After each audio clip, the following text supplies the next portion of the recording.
"Oh, are you that smart?" he said, slamming the contract on the table with the palm of his hand. "Then translate this for me."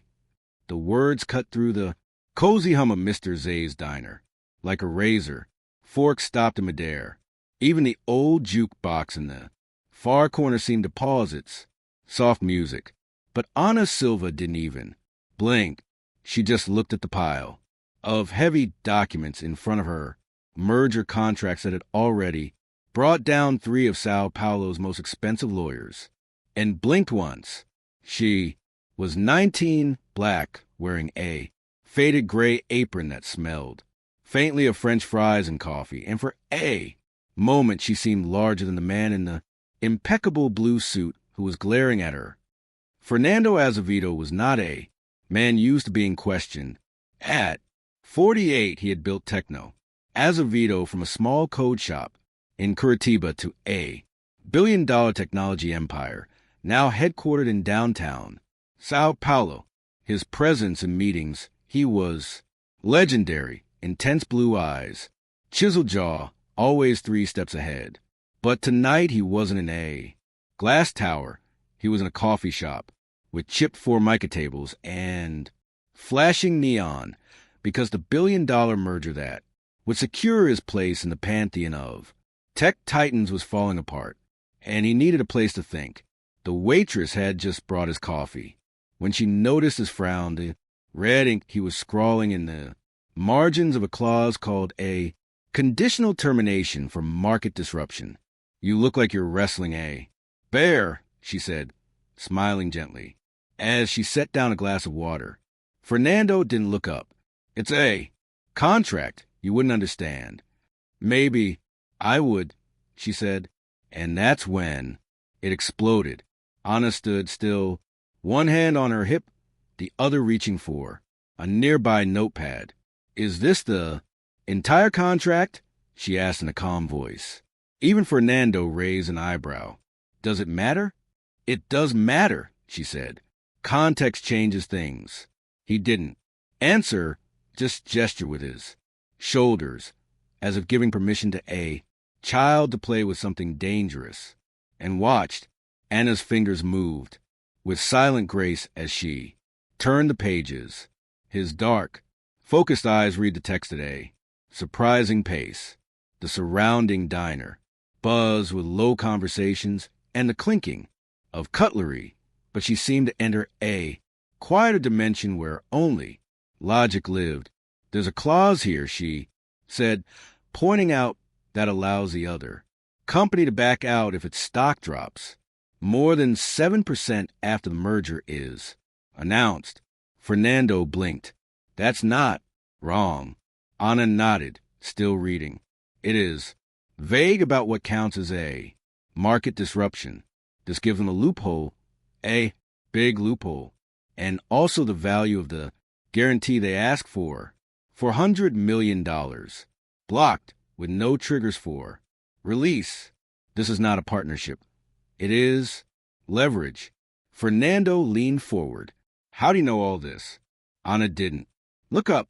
I read stuff like that in college. I was studying law at the State University before my mother got sick, before I had to start flipping pancakes to pay the rent." Something inside Fernando moved almost imperceptibly, his mouth open and closed. He studied her, not just the wit in her tone, but the firmness in her hands. She wasn't bluffing. "I'm surprised you stayed in town," he said almost dryly. "I'm surprised you came to this diner thinking you wouldn't find anyone smarter than you." The sentence felt like a clean, sharp, unexpected blow. The table between them was suddenly more of a battlefield than a counter. Fernando leaned back. For the first time in months, he wasn't thinking about stock prices or shareholder votes. He was thinking about the girl in front of him, not the young woman who had just exposed to crucial weaknesses in a contract drawn up by corporate elites. "What's your name?" he asked. Ana Silva." He nodded slowly. "Have you ever thought about doing more with all that sharp head of yours. I've thought of that, she said, wiping her hands on her apron. But sometimes life doesn't care what. We plan. A silence stretched between them for a moment too long. Then she pushed the contract back. To him, you should fix. Clause 7C and add a trigger on. Warranty release based on. Delivery phases. Otherwise, they will squeeze you when you are most vulnerable. Fernando studied her, his jaw tense. Are you serious? He muttered. Anna gave a half smile. I was serious before you. Insulted me. Now I'm just being generous. He did not respond immediately. His eyes went to contract, then to her notepad. Anna's notes were clear, concise, surgical. Can I buy you a coffee? He asked. Awkwardly, Anna looked at his buried cup. You have already paid. And with that she turned, heading back into the kitchen, his steps firm, his head held high. Fernando looked at her from behind, then looked back at the contract. For the first time in weeks, the words on the page didn't look like fog. They were starting to make sense, and not because of him. He did, and know it yet, but the most important meeting of his life hadn't taken place in a boardroom. It had just happened at a table under a flashing neon light with black coffee and a dose of humility. Before we get back to the story, tell me where you're following from. Leave a comment below.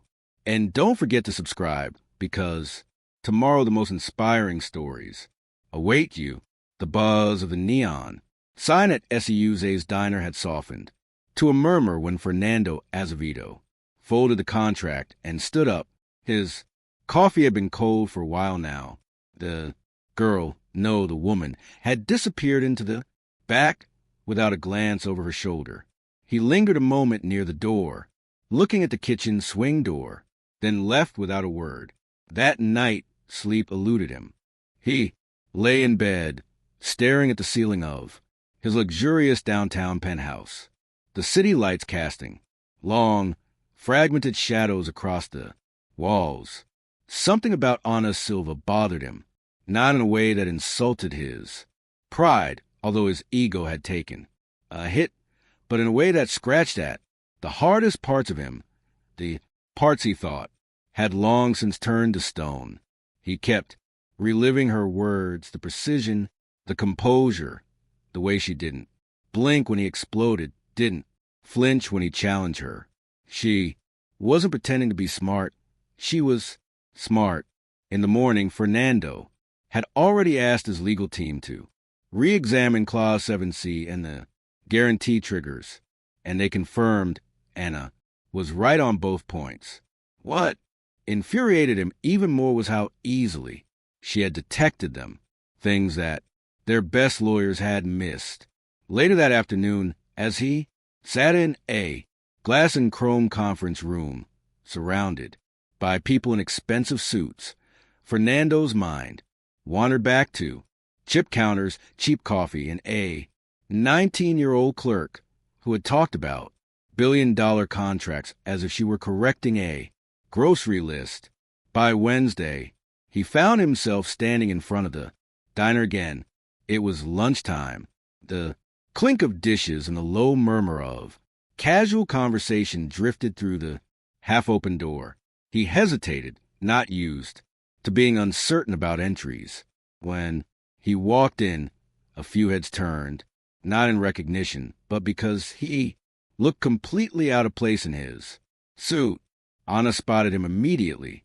She was carrying a tray with 3 glasses of water, weaving between the tables, as if she had been born there. Her hair was pulled back in a low bun, her apron a little looser. Today, her sneakers scuffed. She gave him a look that was not hostile, not curious, just perceptive. Back for the eggs? She asked as he approached the counter. Back to you, he replied directly. A pause. Then she put down the tray, bowed slightly, and said without amusement, I'm working. I won't be long. Fernando said, I just wanted to say thank you. You saved me from a helpless disaster. Millions, at least. Anna blinked slowly.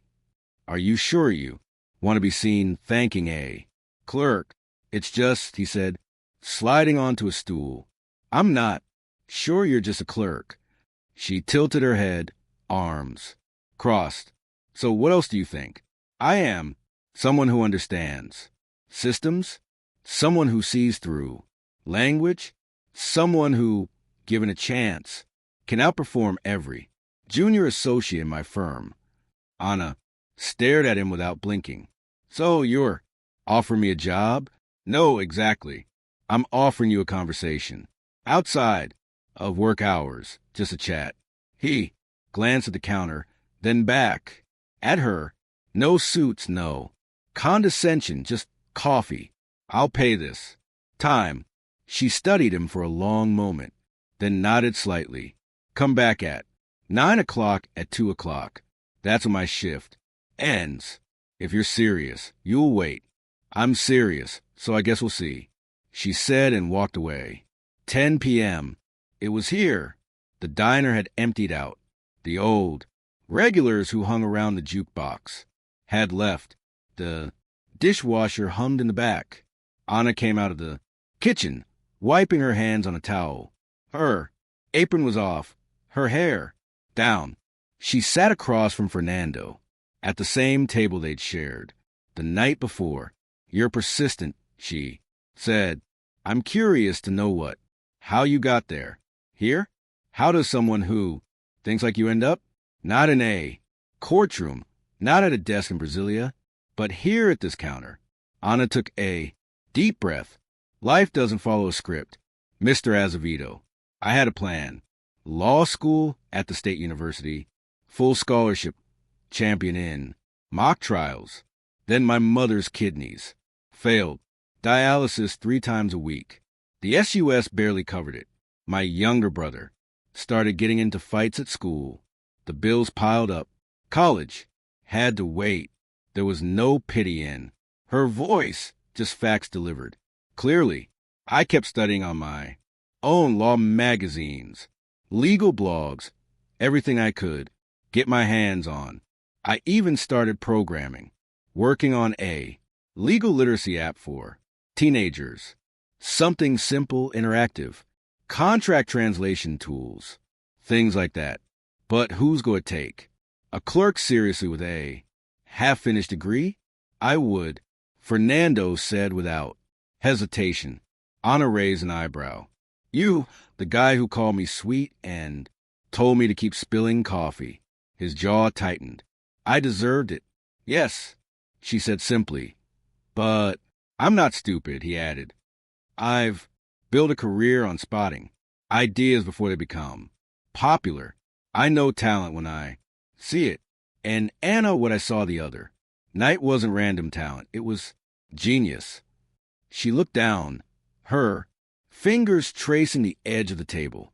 I am not asking for charity, she said. Well, I'm not offering it. I am offering partnership. I want to help you build your app.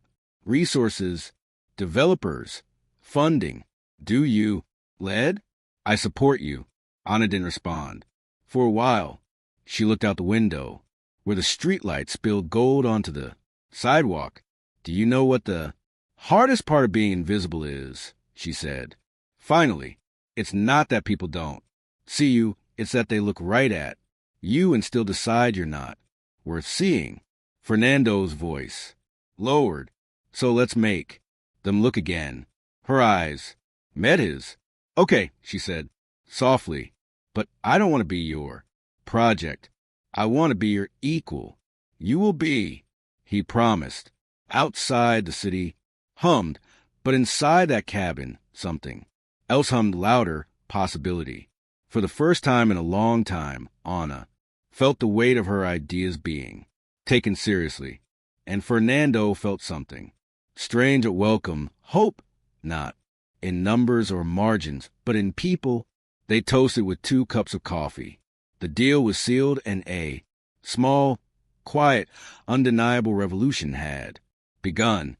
3 days later, Ana Silva found herself entering a place she never imagined she would set foot in, the headquarters of Techno Azevedo, Simon on the 9th floor, West Meeting Room. Everything was too quiet, too polite. The floor shone like a sheet of ice, and the windows stretched so high that she felt as if she were inside a spaceship rather than an office building.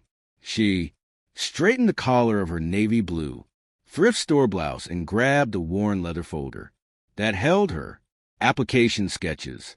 A security guard had already asked for his ID twice. The receptionist paused, blinked, then said, "Attendant Ana," as if it were a joke. But she kept her chin up. Fernando was waiting just inside the meeting room, already sitting with an elegant tablet in front of him. He looked up and offered an almost nervous smile, something Ana had never seen from him. "Come in, don't worry, it's just us," he said. She nodded and walked in, but her back remained straight. We alone couldn't erase the pain of how the reception staff had looked at her. As she sat down, Fernando gestured to a second chair. "I asked our development team to come up with some initial design options for the interface. I thought you might like to take a look." Ana opened her folder. "Instead, before we get into that, I'd like to go over some key priorities. The application needs to be visually and linguistically accessible. We're talking about high school students, working class adults, maybe even people for whom Portuguese is not their first language." Fernando leaned forward, intrigued. "Continue. I want the content in layers. Interactive scenarios that show what happens when you sign a lease, gets pulled over by the police, or applies for unemployment benefits. Real things, real consequences, and plain language." "No," Ana said, categorically. "Law should seem like a weapon that few people know how to use." Fernando nodded slowly. "Did you think of all this yourself?" She shrugged. "I listened, and I was once poor. That's quite an education." He smiled at that, but the moment was interrupted by a knock on the door. It was Ricardo Mendez, Fernando's senior vice president of legal affairs, in his early 40s with an impeccable gray suit and a jaw too tense to be friendly. He walked in with a briefcase and a look that turned to Ana with barely concealed skepticism. "I thought we would have a closed session," Ricardo said. "And we are," Fernando replied. "Ana is part of this now." Ricardo gave a forced smile. "Okay," the attendant. Ana didn't blink. "I still work on weekends at Mr. Zay's snack bar. Tips are better than you think." Fernando stood up. "Ricardo," Ana, "pick 2 killer clauses in that merger document that your entire team missed." "Oh, yeah." Ricardo's tone was a blade sheathed in politeness. "Well, I'm sure she's very intuitive. She is leading the app project." Fernando said clearly, "I would like your team to support you with legal review and intellectual property frameworks." Ricardo raised an eyebrow. "Are you serious?" "I don't have the habit of playing with values that reach 9 digits at stake." Ricardo nodded, but his face said something completely different. "Of course, we will be cooperative." After he left, Ana looked at the table. "He won't help me. He's going to make me late." Fernando sighed. "He's old. School. He is cautious. He is a doorman," she corrected. "And I'm not the kind of person he ever imagined walking through the gate." Fernando rubbed his jaw. "Do you want me to fire him?" She met his eyes. "No, I want to conquer this. Do not inherit. Let me deal with him. But when I ask for something, I need to know that you support me." Fernando nodded. "You have." That night, Ana worked alone in her apartment. Her younger brother, Leo, sat on the couch behind her, doing his algebra homework, while their mother dozed in a nearby armchair with a hot water bottle. On her hip, the apartment smelled like Vic VapoRub and pasta. On the coffee table was a used Chromebook covered in duct tape and stickers. This was Anna's entire development lab. She clicked through her notes for the day, her eyes scanning code snippets and layout sketches. Her head hurt, but she continued. Suddenly, Leo said, "Do you think they'll let you finish?" She turned around. "Finish? What? The app? The justice thing? You think those rich guys will actually let you?" She looked at her brother, not knowing what to say. "So finally, I'm not waiting for permission." He looked at her as if trying to understand that level of audacity. Then he nodded silently and went back to mathematics. The next morning, Anna showed up at Techno Azevedo again, this time with 4 mock-up wireframes, a sample module, and a proposal listing 10 community-based beta testers. Ricardo refused to participate in the meeting. Instead, his assistant forwarded a version of her document with red annotations and the note, "Very ambitious. I suggest reducing it to protect liability." Anna read the edits, then printed out her original version and marched to Fernando's office. She left both copies on his desk. "I'm not cutting back," she said. Fernando read the notes silently, then looked up. "You're right.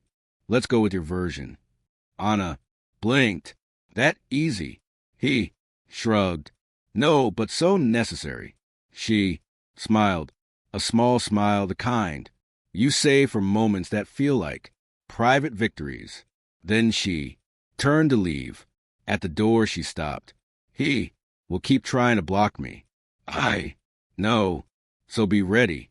Fernando nodded slowly, already dialing a number. "I'm always ready." As Anna entered the elevator, she realized something had changed, not just in the way Fernando saw her, but in the way she saw herself. She was no longer on the defensive. She was building something, step by step, and no one, no matter how well tailored their suit, was going to stop her now. The doors closed with a soft ding, sealing her inside an ascending glass box of possibilities. And this time she didn't look down. The prototype came to life on a quiet Sunday morning. Just after sunrise, Anna was still in her pajamas, sitting cross-legged on the living room floor with her brother. Leo snoring softly behind her on the couch. Her fingers hovered over the keyboard, her heart pounding. As the interface she had dreamed before, 2 years appeared on the screen. Clean lines, simple language, a gavel-shaped start button. She pressed start. The screen loaded the first scenario. You were stopped by a police officer. What are your rights? Below, 3 buttons. Don't say anything. Ask the reason. Get the license. Each option led to a short animated result. Some who climbed badly, others who calmed the situation. The narration was hers, recorded softly at midnight the night before. Firm, patient, not robotic. It wasn't perfect. The fonts were a bit clunky. The animations were stuttering, but it worked. She leaned back and exhaled. "He's alive," she whispered, more for herself than for anyone else. At 9:07 in the morning, she sent the link to Fernando. No explanation, no title, just the subject line. First breath. He called her 30 minutes later. "Is this real?" he asked breathlessly. "You tell me?" Anna said. "I've never seen anything like it." He muttered. "Did you do this on a Chromebook?" "Yes, and half a bottle of instant coffee." He laughed. "I'll show this to our UX team today with your permission." "You don't need my permission," she said. "You need my voice in the room. That afternoon, she walked into Techno Azevito's innovation lab, her back straight and her briefcase under her arm. The lab was glass-walled and sunny, filled with developers and design consultants in sneakers and hoodies who barely looked up when she walked in, until Fernando announced it. Guys, this is Ana Silva. She built what you are about to see from the ground up, and she is leading this project from here on out. This caught their attention. Some nodded respectfully. Others exchanged indecipherable glances. A woman in her 30s with pink hair and a Stanford sweatshirt smiled and said, "That's it." Anna plugged in her laptop and launched the demo. For 15 minutes, the room was silent, except for the clicks of a mouse and the voices of the app, the scenes, the choices, the cool explanations in plain language. At the end, a round of applause broke out, not thunderous but genuine. A developer named Louise leaned in. "We can polish the animations, optimize for mobile, but the flow is intuitive. The logical paths are narrow. Where did you learn design?" Asked another.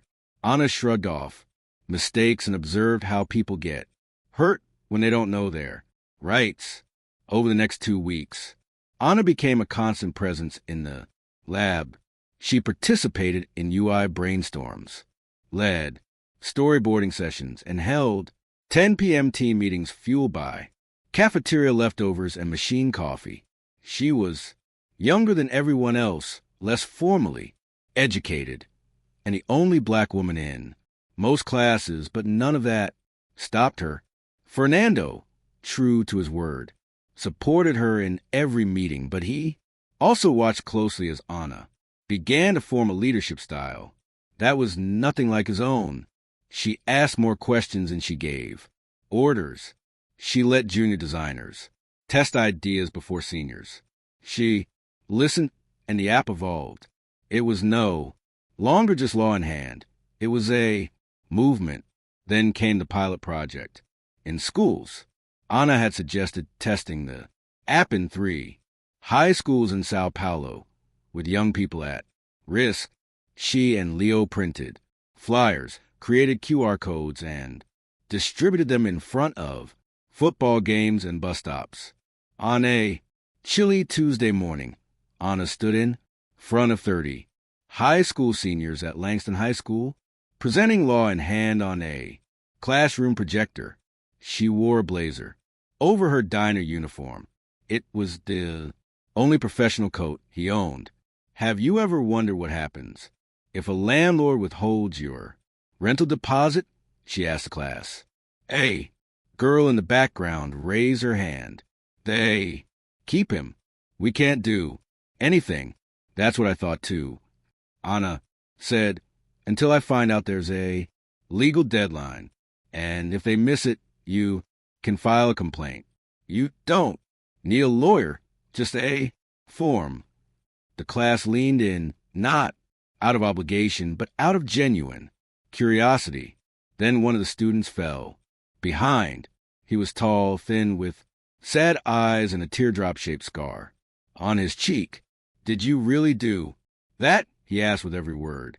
She replied, my mother, she signed some papers last year. She didn't understand. Now we are being evicted. Anna's chest tightened. Show me what she signed. I'll help you understand. He nodded, then whispered, no one ever talks to us like we matter. Anna watched him leave, her throat burning. She knew that feeling, being ignored, being invisible. Later that night, she sat on the fire escape of their building, her laptop balanced on her knees. Fernando called. Are you okay? He asked.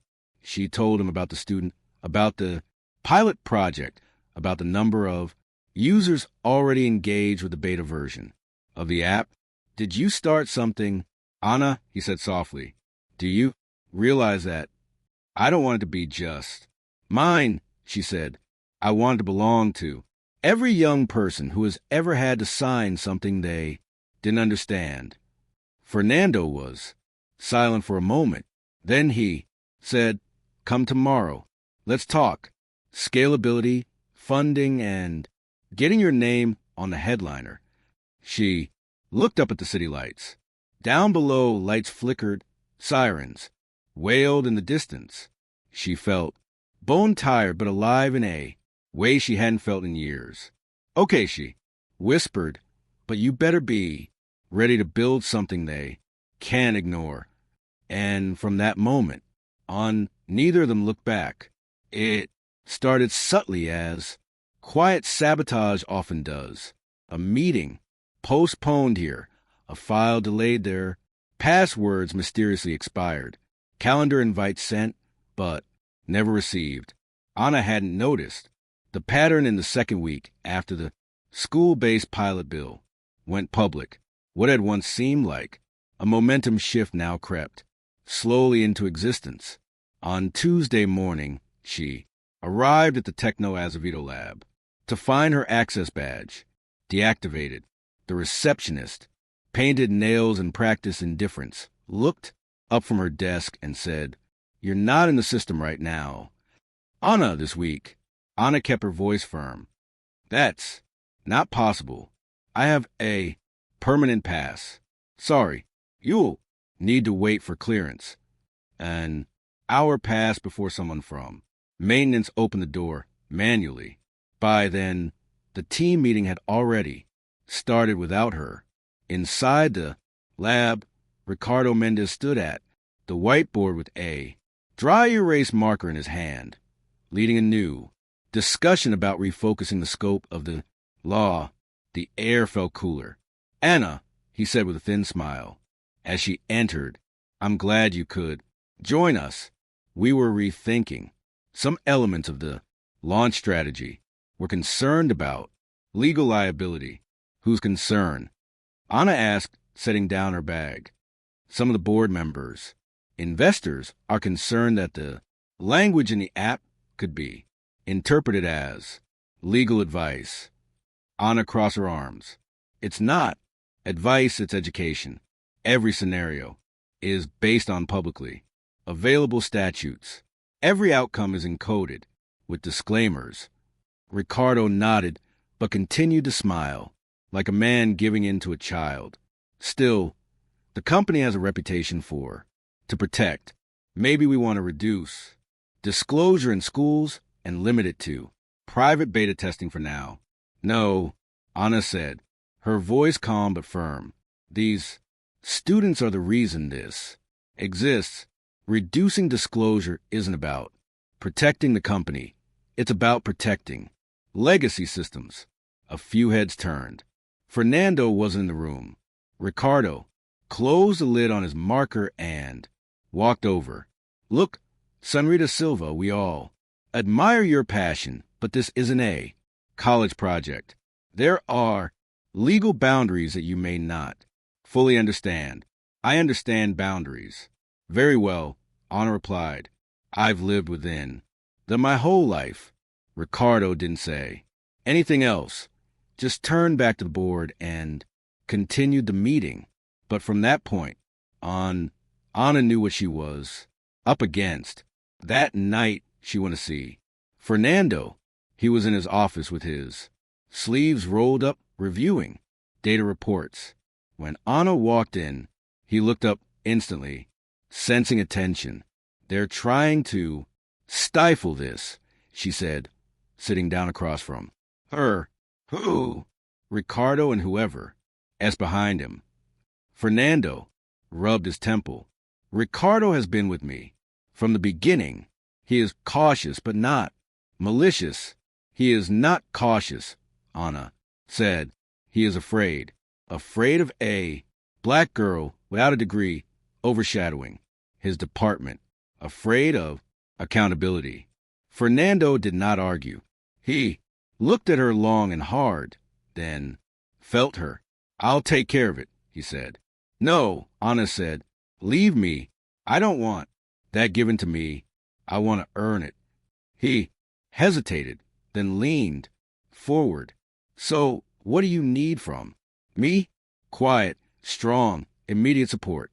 The next morning, Anna returned to the Lab early. She brought donuts, plain frosting, apple fritters, and powdered sugar, and wordlessly placed them on the table. She smiled at Luis, waved to the UX team, plugged in her laptop, and got started. As the others arrived, the energy felt different. Anna didn't ask for permission. She launched into her presentation. I want to show you what the law in hand really is. She began, not from a legal risk standpoint, from a human standpoint. She played a short testimonial video. A wide-eyed, soft-spoken Langston High student said, "This app helped my mom understand the lease." She signed. "We prevented an eviction. I didn't know apps could do that." Another clip, a janitor who used it to dispute an illegal wage deduction. A single mother who avoided a short-term loan trap. Every face different, every story the same. People who were once powerless now hold knowledge. Like armor, silence followed the video. Ricardo stepped in, stiff and uninvited. He stood in the back with his arms crossed. "That," Anna said, gesturing to the screen. "It's because I'm not backing down. You don't build change by playing it safe. You build them by facing discomfort." Ricardo stepped forward. "Anna, can I say something?" "No." Anna simply said no. "Until I was done." He stopped. She held his gaze. He didn't say anything. Fernando entered seconds later. Slow, deliberate. He stood beside Anna without saying a word. "I saw what she's building," he finally said, looking around the room. "And I've never been so sure of anything. This company was founded on risk. If we back down now, we betray that legacy." Ricardo looked from Fernando to Anna, then back. "Understood," he muttered. After the meeting, several developers approached. Anna nodding, some shaking her hand. One said, "I have a cousin who needs this app. Let me know how I can help." That night, as Anna walked home under the city lights, she thought about power. Not just the kind exercised in glass towers, but the kind you slowly build through actions, trust, and a refusal to fade away. She was no longer waiting for permission. She was rewriting the terms. And this time she wasn't doing it alone. Anna sat at the kitchen table after midnight, her laptop glowing a faint blue against the yellow walls of the apartment. His mother was asleep in the next room, and Leo was on the floor nearby, headphones on, trying to finish his geometry homework. The soft touch of Anna's fingers filled the silence, broken only by the occasional turn of a page or creak of a chair. Her eyes were red, not from crying, but from reading the same document for hours, line by line, clause by clause, skimming every footnote in the final merger agreement between Techno Azevedo and Kenner Solutions. Something didn't feel right. She had reviewed the summary at least a dozen times, but the language in the schedule titled Contingency Triggers was unusually vague. One paragraph in particular caught his attention. In the event of a market valuation event resulting in a temporary decline exceeding 7% of the pre-merger market value, Kenner retains the right to withdraw from the agreement without penalty. The word temporary suddenly jumped out at her. "Leo," she said, gently taking his headphones off. "Look at this sentence." He grumbled. "Anna, I don't even speak Portuguese. Do you think I know what market valuation means?" She smiled slightly, then turned back to the screen. "It means they can back out of a merger if Fernando's shares fall 7% for one day. They could knock his value down with a rumor, trigger this clause, and walk away without owing a dime." Leo blinked. "This is underscore, and Anna whispered. And yes, the next morning she was at Techno. Azevedo at 6:45. Waiting. Outside the building with a coffee she barely drank. She watched the sunrise reflect off the glass tower like a warning. As soon as security opened the lobby, she ran upstairs too. Visma's in Nuno's floor. Fernando wasn't in his office yet, so she went straight to the legal files. With the help of the sleepy intern, she pulled up all versions of the contract and began to trace the evolution of the clause. It was clean in earlier drafts. Then, 3 weeks ago, a revision from Kenner's side introduced the word temporary, just that, a single word. At 8 o'clock, Fernando came in with a phone to his ear. Looking distracted, he stopped when he saw her already inside. "Fernando, I need 5 minutes," she said. He hung up. "What is happening?" She placed a printed page in front of him. "This clause, Schedule F, is a trap." He examined her, frowned. "I've seen it. We reviewed it with Ricardo's team. They messed up, or worse, they lost. Look closer. If your stock drops for a single day, Cleaner can void the deal and keep your options open. No penalty, no consequences. And now you're exposed." Fernando's expression slowly changed. Disbelief, then concern, then a slow, growing anger. Why the hell would they put this in at the last minute? Why? Are they throwing you? She said, waiting for you to announce the deal. Let your market value rise, then leak a story to bring you down. A fake leak, temporary drop. They go away. Your company bleeds. He stared at her. "My God, I need you to listen to me very carefully." Anna said, "You either renegotiate this clause now or prepare for a public fallout in 3 weeks. Fernando walked to the window, holding the bridge of his nose. Why did Aunt Ricardo see this? Because he was too busy trying to sabotage my access to this building. She replied, categorically. Fernando, turn around. That's why you're here. You saw what no one else could, what no one else would do. He didn't hesitate, picked up the office phone and dialed. Call an emergency. Board meeting today. I want legal, PR, and M&A conferences at 10 o'clock. We'll rewrite this agreement. Later that morning, Anna sat silently at the head of the long, polished table in the executive boardroom. Her seat was unmarked with no nameplate, but everyone there knew who she was now. Ricardo walked in, last his face tense. He didn't look at her. Fernando opened the meeting without preamble. Let's take out Clause F and rewrite the language. Ana Silva identified a loophole that could have sunk this company. She brought it to light. She's a reason we're still in control of this deal. There was a stunned silence. Ricardo finally spoke. With all due respect, we reviewed that clause thoroughly. No, you ignored it, Fernando said. She caught what you didn't. From now on, all merger documentation goes through Anna's desk first. A few executives exchanged glances. The counselor, a woman in her 60s, silver hair, sharp eyes, leaned forward. Anna, she said, how did you learn to spot? Something like that? Anna met her gaze. Calmly, I've been taught to read the fine print my whole life, because people like me don't get second chances.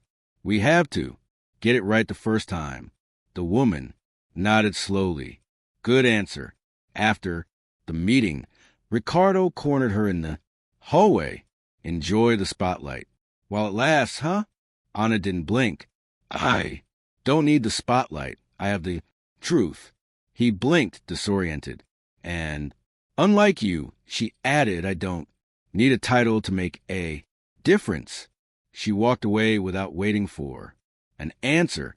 That night, Fernando found her in the lab, hunched over her laptop again. He placed a folder in front of her. "What's this?" she asked. "Her official appointment. Director of Legal Innovation. Effective immediately. Full salary.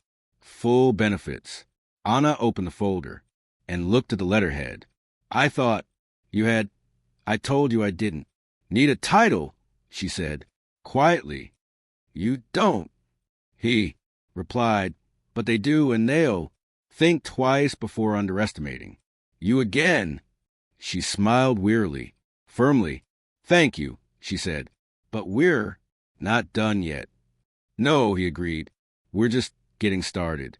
And in that quiet lab, surrounded by code, cups of coffee, and the faint hum of a server, justice began to seem not just possible, but inevitable.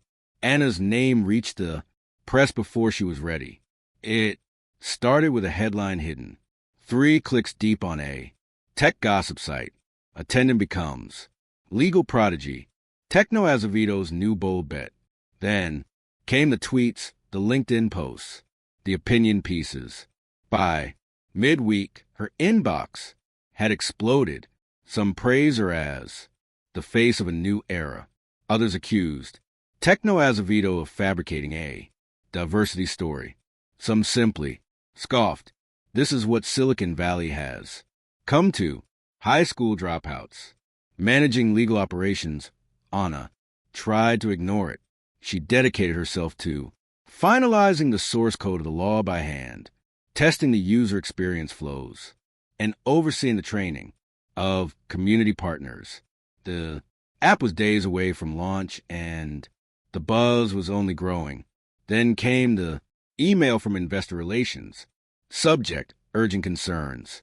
Raised by Blue chip investors.